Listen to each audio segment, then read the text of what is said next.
Take that off! Judge Everett Sloan's voice cracked across the courtroom like a gavel. The woman standing before him wore a faded olive tactical jacket, stained with old blood, scorched at the shoulder, and he wanted it gone before she touched his witness stand. Claire Donnelly said nothing. She simply stood straight the way soldiers do. That's when an Admiral in the hallway stopped breathing. Stitched in black thread on her right shoulder, Phantom 4. He knew that call sign. 4 years ago in the mountains of Yemen, that call sign was the last voice his dying SEALs heard before they made it home. A nurse who never spoke about the war. A hero the courtroom was about to throw out. And the judge's arrogance was seconds away from destroying an innocent man's only chance at the truth. If you've never heard a story like this before, make sure you subscribe so you don't miss the ones coming next. Now let's get into it. The emergency room at Pacific Mercy Medical Center did not slow down for sunrise. It did not slow down for shift changes for holidays, or for the kind of exhaustion that settled into a person's bones like concrete. Claire Donnelly had learned that truth a long time ago, not in this hospital, but somewhere far from its fluorescent lights and sanitized corridors, in a place where the difference between fast and slow was measured in whether someone came home or didn't. She carried that knowledge into every shift, and it showed in the way she moved, deliberate, unhurried, even when everything around her was falling apart, the kind of calm that younger nurses mistook for coldness until the moment they needed it most. She had been on her feet for 36 hours when the last ambulance from the Interstate 5 pileup cleared out. 17 patients. 4 critical. 2 surgeries she had scrubbed into when the attending physicians needed an extra set of hands that knew exactly what they were doing. By the time the department finally exhaled, the blood on her dark blue scrubs had dried to a rust color, and the clock on the wall read 11:47 in the morning. She had exactly 53 minutes to get across the city. Claire went to her locker without telling anyone where she was going. She pulled out the jacket. It was olive drab, faded to the color of old moss with a burn mark on the left shoulder that no amount of washing had ever been able to explain away. The cuffs were frayed. The chest pockets had been restitched at some point by someone who was not a tailor. On the right shoulder, pressed against a strip of worn Velcro, was a patch embroidered in black thread, Phantom 4. She put it on the way other people put on armor, not for warmth, not for comfort, but because some things you wear to keep the world from seeing what's underneath. She had not planned to wear it to court. She had not planned to wear it anywhere ever in a room full of strangers. But her clean clothes were at home. Home was 20 minutes in the wrong direction, and Mason Keene had been waiting 3 weeks for this day. She had met Mason 8 months ago through a trauma recovery program for veterans that operated out of a community center near the waterfront. She had gone as a volunteer, which was the only way she ever went anywhere that required her to talk about herself. Mason had been sitting in the back row, arms crossed, radiating the specific kind of stillness that comes not from peace but from the decision to stop fighting every room you walk into. He hadn't spoken during the group session. Neither had Claire. Afterward, when she was gathering her things and trying not to make eye contact with anyone, she noticed him watching her rotate her left wrist, the slow, careful rotation that meant the nerve pain was back. He didn't say anything. He just set a cold water bottle on the table beside her and walked away. She understood in that moment that he was someone who had seen enough pain to know when not to ask questions. That was the beginning of whatever it was. They were not friends exactly, but people who recognized each other. 3 weeks ago, Mason had been walking back to his car through the gas lamp quarter when he heard a woman's voice, tight with the specific terror of someone who knows that screaming will make things worse. He turned into the alley and found 3 men surrounding a waitress named Paige Moreno, one of them pressing a folding knife against the outside of her jacket. What happened in the next 45 seconds was not a brawl. It was the controlled application of training two men on the ground. One with a dislocated shoulder, one with broken ribs, and Trevor Langston against the wall with a fractured jaw and a shattered orbital socket. Then Mason had knelt beside Trevor, disassembled a ballpoint pen with his teeth, and used the plastic tube to open an airway before the man drowned in his own blood. Trevor's father, Harrison Langston, had made his fortune building things in this city and had spent considerable energy ensuring that the city's institutions bent in his direction. By the time the police report was filed, the knife had disappeared from the record. Paige Moreno had been visited by two men in expensive suits who suggested she take some time to think carefully before making any statements, and Mason Keene had been recast as a disturbed veteran who had attacked three unarmed men without provocation. The story had the shape of something plausible enough to stick. All it needed was for no one to push back. Claire was the only person willing to push back who also had the credentials to be believed. She signed out of the hospital at 11:52 and took the fastest route downtown.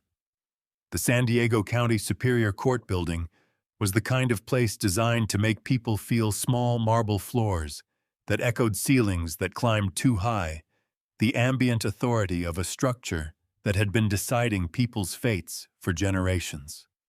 Courtroom 7B was on the second floor. When Claire pushed through the heavy wooden door, the session had already been called to order. Every head in the room turned. She knew what they saw. A woman in blood-stained scrubs and a battered military jacket, hair still pulled back in the practical knot of someone who had not thought about her hair since the previous morning, walking into a room full of pressed suits and studied composure. At the defense table, Mason looked up. Something moved across his face, gratitude and dread arriving at exactly the same moment. Judge Everett Sloan noticed her from the bench with the particular attention of a man who organized his understanding of the world by how things appeared. He had been presiding over this courtroom for 19 years, long enough to have developed the unshakable conviction that he could determine the character of anyone who walked through those doors within the first 30 seconds. He raised one hand. "Stop right there." Claire stopped. Sloan looked at her the way a man looks at something that has been brought into his house without permission. His voice carried easily across the room he had spent 2 decades making sure it always did. He informed her that her appearance was an affront to the dignity of these proceedings, that the clothing she was wearing was inappropriate for a court of law, and he used the word filthy with a precision that suggested he had been waiting for an opportunity to use it in exactly this context. Claire explained that she had come directly from a 36-hour shift following a mass casualty event on Interstate 5. She explained that she had not had time to change. Her voice was level, the same voice she used when she was telling a family in the waiting room, something they did not want to hear, not unkind, but incapable of being softened into something easier. Sloan was not interested in the explanation. He told her that the jacket was a piece of military paraphernalia and that she would remove it before she was permitted to approach the witness stand. He said it with the finality of someone who had never once been told no and expected that to continue. "I'd prefer to keep it on," Claire said. "I can't explain why right now, but I'm asking." The room was very quiet. Sloan's expression shifted in the way of a man who has just been handed a challenge he did not anticipate and is deciding how much force to use in response. He told her that her preferences were not relevant in his courtroom. He told her that she could comply or she could be held in contempt, remanded for 48 hours, and have her testimony struck from the record entirely. At the defense table, Mason caught Claire's eye. He gave the smallest shake of his head, barely a movement at all, the kind of signal that exists between people who have learned to communicate in compression. It meant, "Don't do this for me." It meant, "I know what's under that jacket and I'm not worth it." The stillness of it, the complete absence of any demand, hit her somewhere behind the sternum. He was protecting her even now, even from here. She stayed where she was, Sloane's patience gave out. He directed the two court officers flanking the doors to approach the witness and assist her in complying with the court's instruction. The two men began to move. Claire's posture changed. Not dramatically, she didn't step back or raise her hands. She simply became very still, in the way of someone who has been in situations where stillness was the first line of defense. When she spoke, her voice had dropped a register shed. Something becomes something else entirely. Don't touch me. Two armed men stopped walking. They couldn't have explained afterward why they stopped. There was something in the instruction that bypassed the usual calculations and landed directly in the part of the brain that recognizes genuine authority when it hears it. Sloan leaned forward.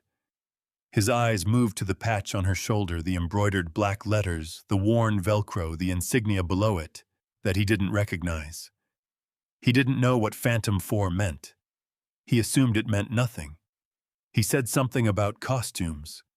He said something about war games. He said it loudly enough that his voice carried through the old wooden door behind Claire. The door that, due to a quirk in the building's aging frame, had never quite sealed correctly, and which opened onto a stretch of corridor with an unusual acoustic quality that made sound travel farther than it should. Outside that door, Admiral Conrad Barrett had been standing in the hallway for 14 minutes. His interagency meeting had been delayed. A scheduling conflict between two federal agencies had pushed the start time back by 30 minutes, and his aide had suggested the waiting room on the ground floor. Barrett had declined. He did not wait well in small rooms. He had positioned himself in the corridor outside 7B, hands clasped behind his back, watching the light change at the far window running through the agenda for the afternoon meeting in his head. He was thinking about logistics when he heard the judge's voice through the imperfect door. He heard the words, Phantom 4.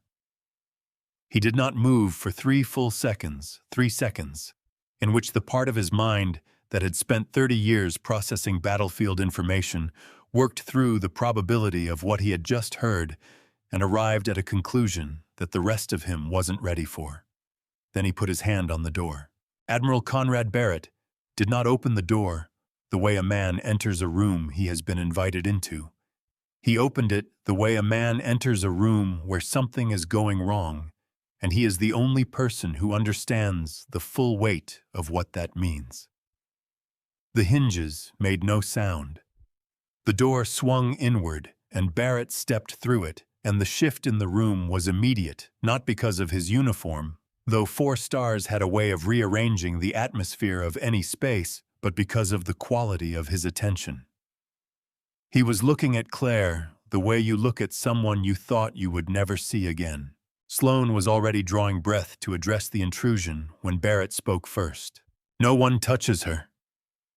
His voice carried no heat, which somehow made it more absolute than if he had shouted. He told the two court officers without looking at them that any physical contact with the woman standing at the center of that room could constitute interference with a federal matter, and that the security footage from the hallway camera was already part of a record that extended well beyond this courtroom's jurisdiction. Sloan's jaw tightened. He had spent 19 years in that chair, and in 19 years, he had developed a precise and well-defended sense of where his authority ended and where it was being challenged. This felt like the latter. He informed Barrett in language that left no ambiguity about his position that this was his courtroom, and that no officer of any branch, regardless of rank, had the standing to issue directives from the gallery without an invitation. He told Barrett's aide, who had followed the Admiral through the door, looking considerably less certain of himself, to escort the Admiral back to the hallway. Barrett did not move. He clasped his hands behind his back, a posture so deeply habitual that it seemed less like a choice and more like the default position his body returned to when the world required steadiness. He said quietly enough that it was almost a private conversation between two men who happened to be in a public room, that if the judge wanted to continue this proceeding on the record, while an ongoing interagency investigation was watching. That was certainly his right. He said he would be happy to wait outside while the court officers made physical contact with a woman whose file was sealed at the highest level of naval special operations. He said it without inflection, the way you state a fact about gravity. The room held its breath. Harrison Langston, seated in the front row with the careful arrangement of a man who had paid to be comfortable in difficult rooms, was no longer comfortable. At the prosecution table, Miles Corbett had set down his pen. The jury box was very still. Sloan sat back. He had not conceded, not yet, not in any way he would have named as such. But the order to the court officers did not come. In the absence of that order, the two men drifted back toward the door, and the room reconfigured itself around the fact that Barrett was staying. Sloan told Claire in a voice that had lost some of its earlier certainty that the court would permit her to approach the stand once the matter of her attire had been resolved. Claire had been watching all of this without expression. She had spent years learning to read rooms in the seconds before things went bad. And she understood exactly what was happening. The argument had been suspended, not ended. Sloan had not changed his mind. He had simply run the calculation and found that direct confrontation with a 4-star admiral on camera over a jacket was a position he could not defend publicly. But the contempt charge was still on the table. The testimony was still at risk. And Mason was still sitting at that defense table with his face turned down toward his hands, not watching, because he could not make himself watch. She made the decision the way she had made decisions in much worse places, quickly, cleanly, without waiting to see if a better option would materialize. Claire reached up and pulled the zipper down. The jacket came off in one motion. She folded it over her arm, set it on the railing beside her, and when she straightened and faced the room, there was nothing left to hide behind. From the elbow to the shoulder on both arms, her skin told a story that no one in that courtroom had been prepared for. Burned tissue, mottled and thick, ran in irregular patterns across the outer arm and up toward the joint. Surgical grafts marked the places where the damage had been deepest. There were 2 scars that anyone with medical or military training would have identified immediately as entry wounds, small dents, the kind that only look minor because of everything that was done afterward to keep the person alive.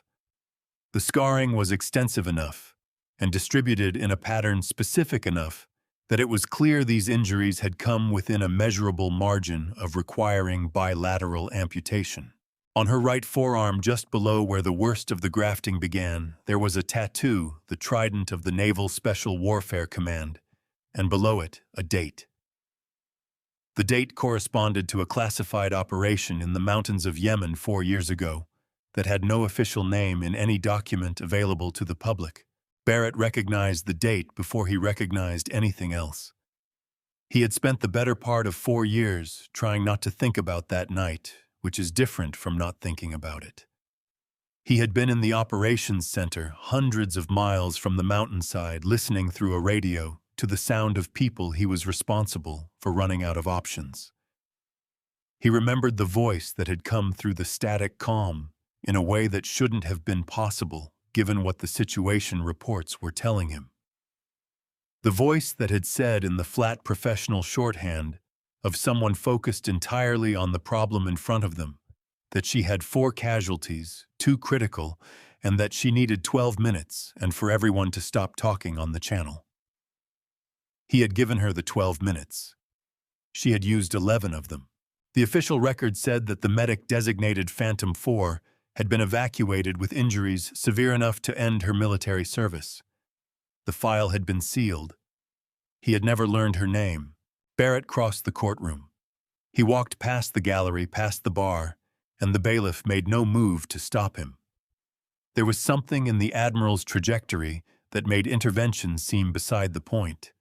He stopped in front of Claire, close enough that they were no longer performing for the room, but simply occupying the same small piece of it. He looked at her face, not at her arms, at her face. Then he brought his right hand up in a salute, precise, formal, the kind that carries the full weight of what the gesture is supposed to mean when the rank difference makes it entirely voluntary. "My men came home because of you," he said. "All 4 of them." The room had been quiet before. Now it was the kind of quiet that happens when people understand collectively that they have just witnessed something that recontextualizes everything that came before it. Every person in that courtroom was now doing the same arithmetic, and the answer was not comfortable.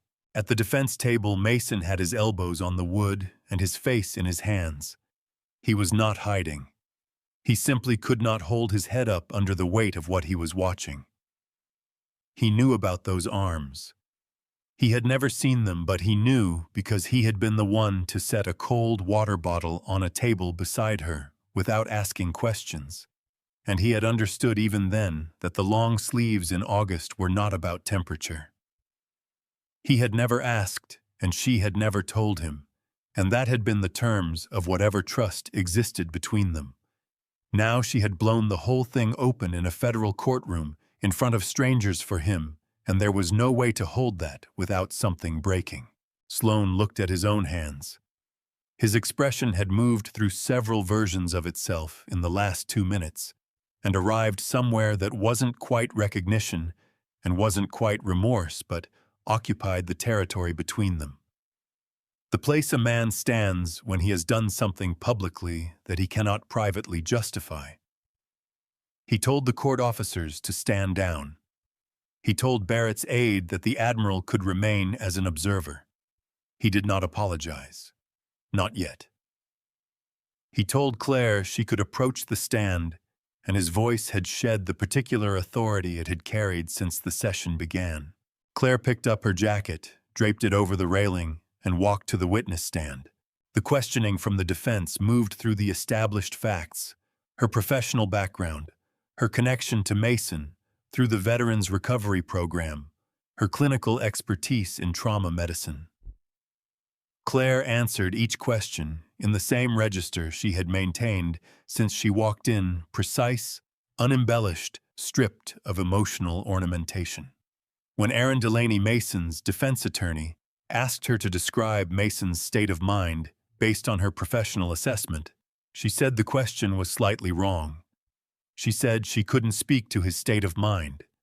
She could speak to his actions, and she could explain what those actions indicated about his training and his decision-making in a high-stress situation. Miles Corbett objected before she could continue. He was a careful prosecutor who knew better than to attack a witness directly when the room's sympathy had shifted, so he attacked the methodology instead, suggesting that Claire's relationship with Mason compromised her objectivity, that her assessment was advocacy dressed as expertise. He noted with the even tone of someone who believes they are stating the obvious that Trevor Langston had been hospitalized with a fractured jaw, a shattered orbital socket, and injuries that had required surgery. Claire did not dispute the injuries. She said the injuries were in fact the point. She asked the court's permission to walk through the medical record of what had been found when Trevor Langston arrived at the emergency room, documentation she had subsequently reviewed in full. Sloan, operating now in a more careful register than he had occupied an hour ago, granted the request. Claire laid it out with the efficiency of someone who had explained complex physiological events under conditions considerably more difficult than a courtroom. The jaw fracture, the orbital fracture, the blood and bone fragment aspiration that had begun compromising Trevor's airway within minutes of the altercation ending. Without intervention, she said Trevor Langston would have been dead before the ambulance arrived. The timeline from injury to airway failure was under 2 minutes. The intervention had not been performed by paramedics.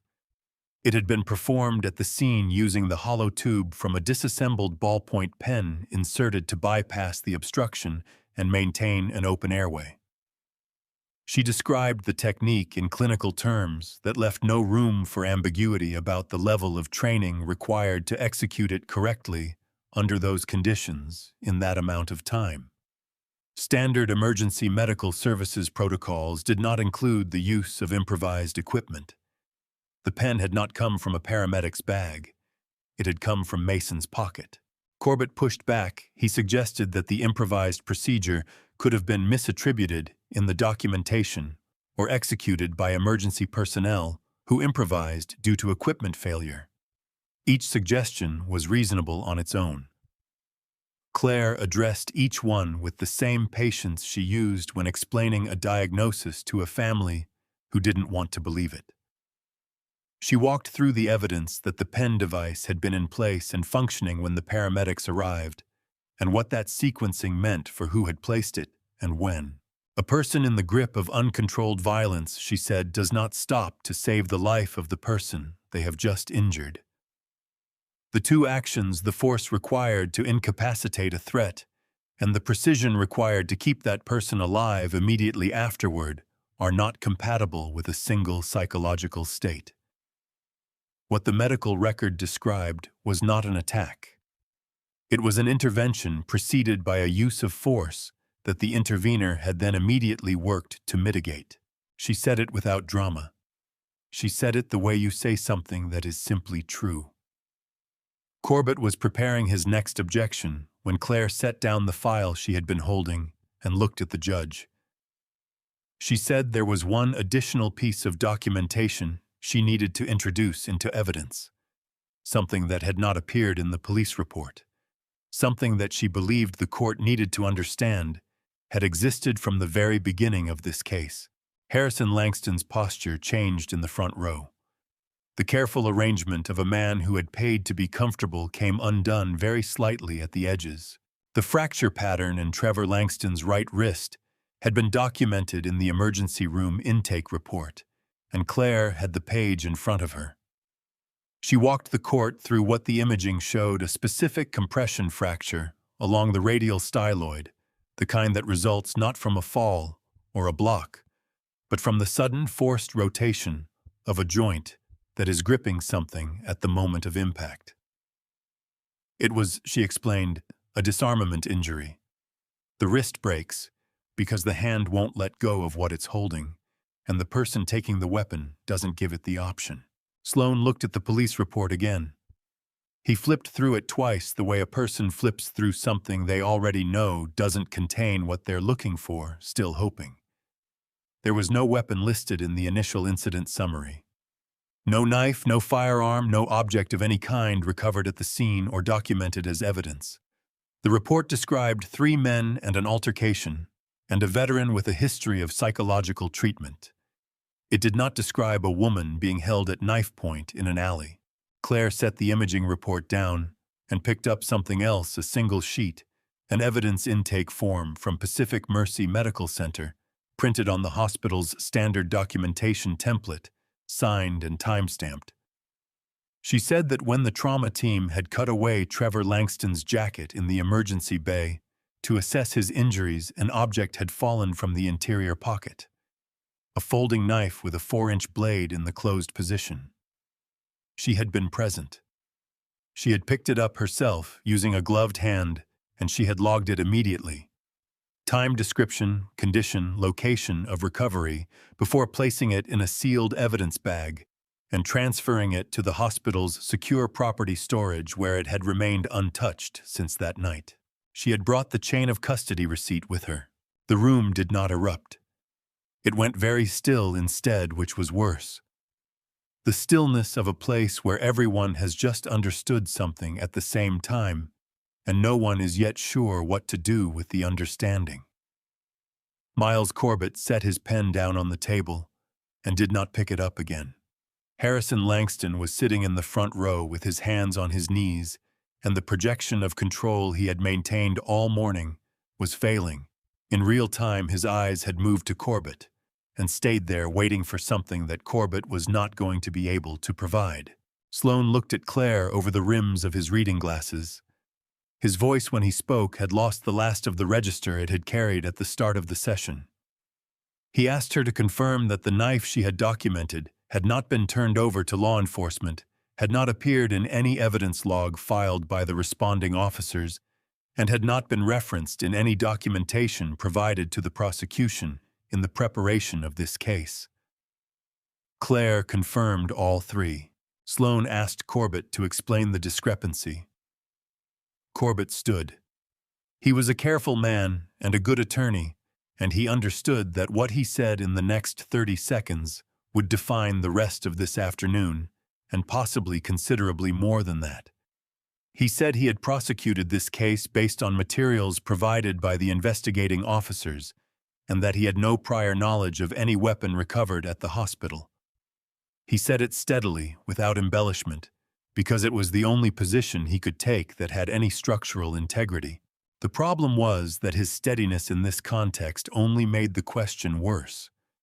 If Corbett hadn't known about the knife, then the investigating officers had chosen not to tell him, and the reason a weapon that exculpated the defendant would be withheld from the prosecution was not a reason anyone in that room wanted to say out loud. The silence where Corbett's explanation should have been said it for them. Mason lifted his face from his hands. He had been in that position for a long time, long enough that his attorney, Aaron Delaney, had placed a hand on his shoulder at some point, though Mason hadn't fully registered it. He looked first at Claire, then at Harrison Langston, and his expression did something that no one who hadn't lived through the specific combination of relief and devastation would have been able to read correctly. He had spent 3 weeks being told that what he remembered from that alley was not what had happened. He had read the police report. He had seen his own actions described in language calibrated to make him sound like a danger to himself and everyone around him. Now he was looking at a man in the front row who had paid in some specific and documentable way for that version of events to exist. The knowledge settled into Mason's face like something very heavy coming to rest. Sloan removed his glasses. He set them on the bench and looked at the room, and what crossed his face was not the practiced judicial neutrality that courtrooms require, but something older and less managed.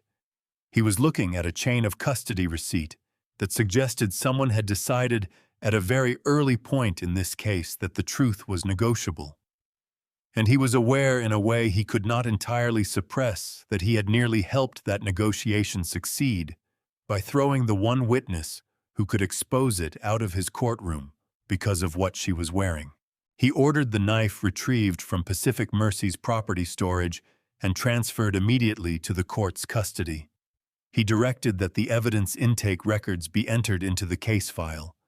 He told Corbett that the matter of the missing weapon documentation was being referred to the presiding judge of the criminal division for a review, and that the investigating officers named in the original incident report would be required to provide written explanations for the discrepancy within 72 hours.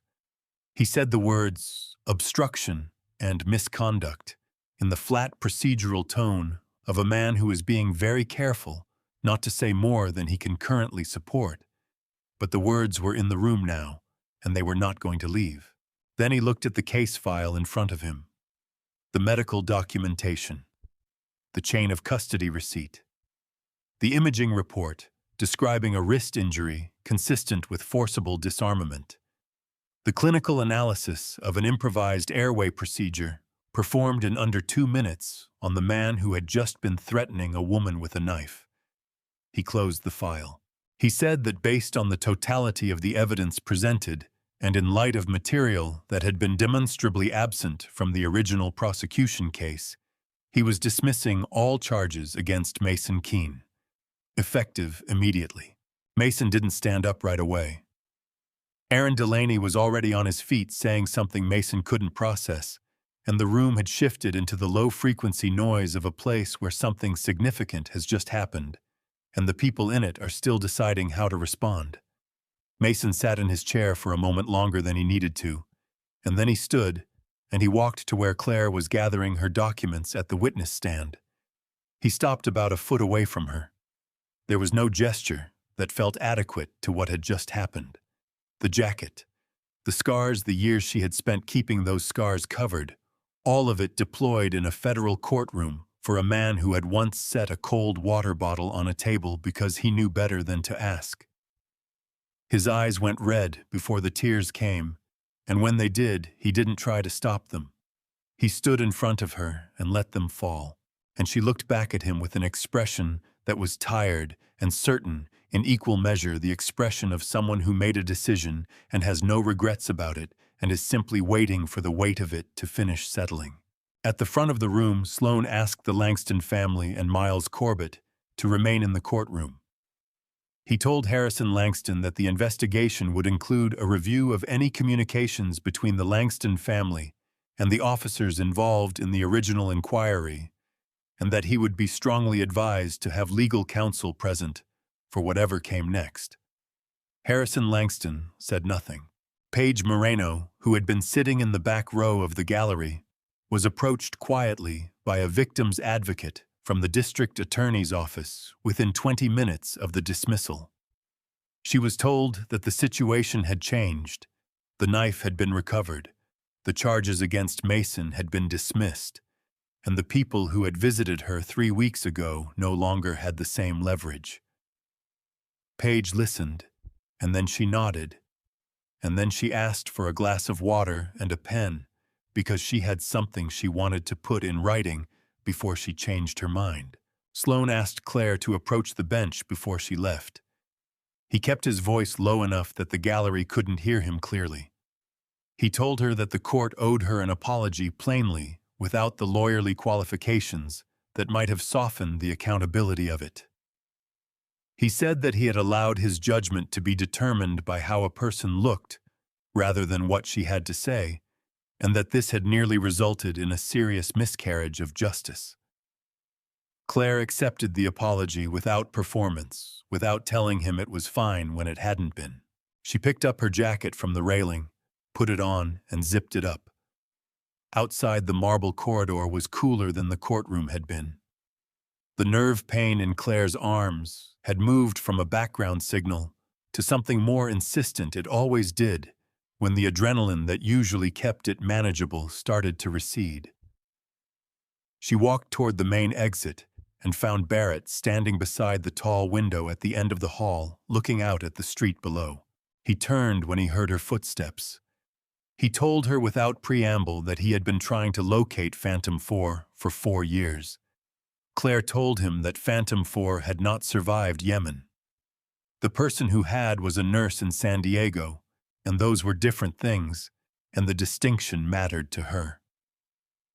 Barrett said he understood the distinction, and that he was going to disagree with it anyway, because the thing that had kept 4 men alive in a cave in the mountains of Yemen was not a military designation.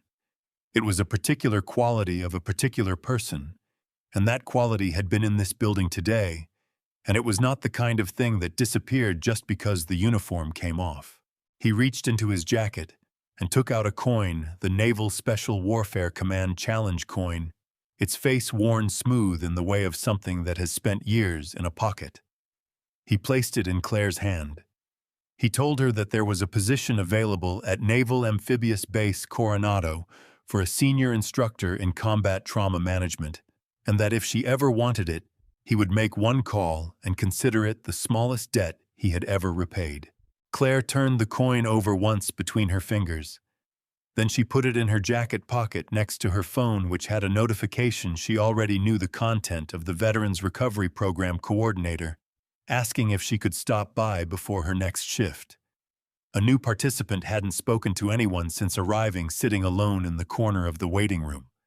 The coordinator thought Claire might know what to do with that. She thanked Barrett. She told him the next shift started in 12 hours, and that Pacific Mercy still had patients who needed her more than Coronado did. He gave her a slight nod, not the formal salute of the courtroom, just the acknowledgement one person gives another when they recognize that the right thing has been said. Claire pushed through the heavy glass door and came out into the San Diego afternoon. The city moved around her the way it always did, indifferent, continuous, full of people who had no idea what had happened in courtroom 7B and no reason to know. She turned toward the parking structure and kept walking. The olive jacket zipped to the throat, the coin in her pocket, the pain in her arms doing what it always did. She had never needed the world to know her name.